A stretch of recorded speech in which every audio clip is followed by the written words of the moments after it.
Bonjour, bonjour, bonjour. Bonjour, bienvenue dans cette nouvelle vidéo. Déjà, il faut savoir que cette vidéo-là, ça fait depuis novembre de l'année dernière, ça fait 4 mois, presque 5 mois, 5 mois que j'ai filmé la vidéo, mais que il y avait des trous et j'arrivais pas à terminer la vidéo. Et en fait, je faisais que repousser à demain, tous les jours, de jour en jour.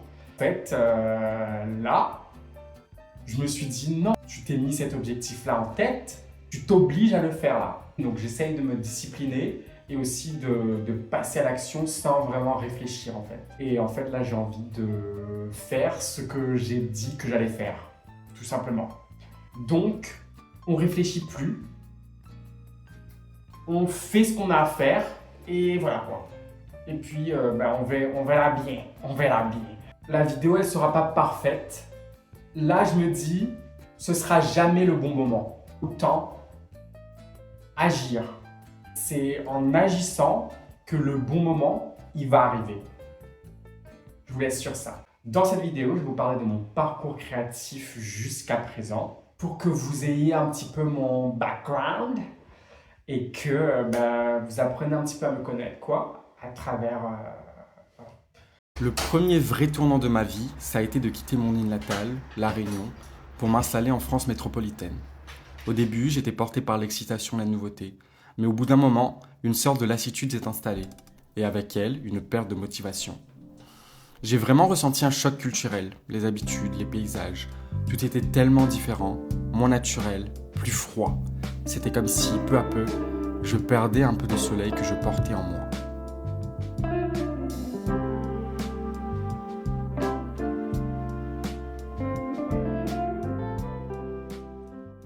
Malgré tout, j'ai gardé une certaine insouciance. Mon objectif, c'était de passer 3 ans à étudier le design.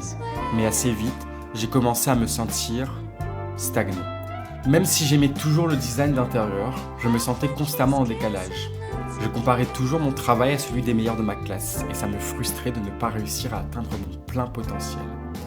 Et finalement, après 3 ans, je n'ai pas obtenu mon diplôme. Après mes études, j'ai ressenti le besoin de faire une pause, de prendre un peu de recul. Alors 3 mois après la fin de mon cursus, avec Anne-Laure, une de mes meilleures amies, on a fait nos valises et on est parti en Australie.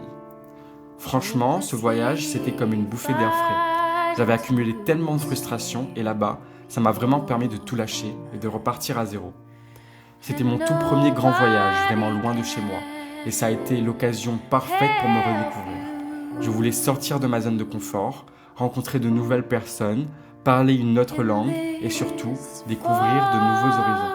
Alors ok, tout n'était pas parfait, mais ce voyage a fait surgir en moi des ressources et des forces que je ne soupçonnais même pas.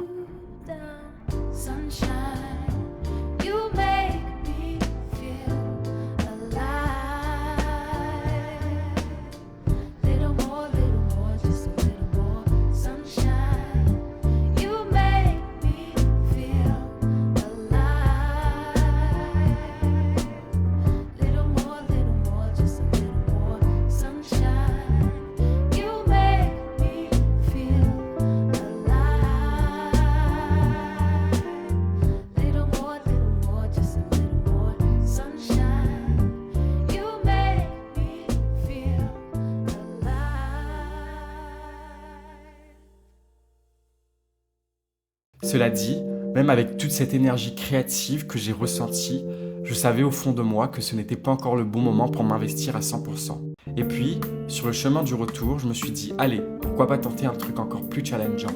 Du coup, je suis parti seul au Vietnam, à Da Nang, pour 2 semaines. Voyager en solo, c'était une expérience vraiment marquante. J'ai réalisé que j'étais capable de bien plus que ce que je pensais.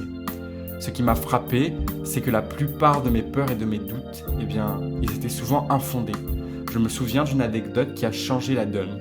Après 3 jours où j'étais vraiment seul à l'hôtel, j'ai décidé de prendre mon courage à 2 mains et d'aller parler à un groupe de voyageurs. Et là, tout a basculé. On a fini par faire un road trip improvisé ensemble et cette expérience m'a appris à vivre vraiment dans l'instant présent.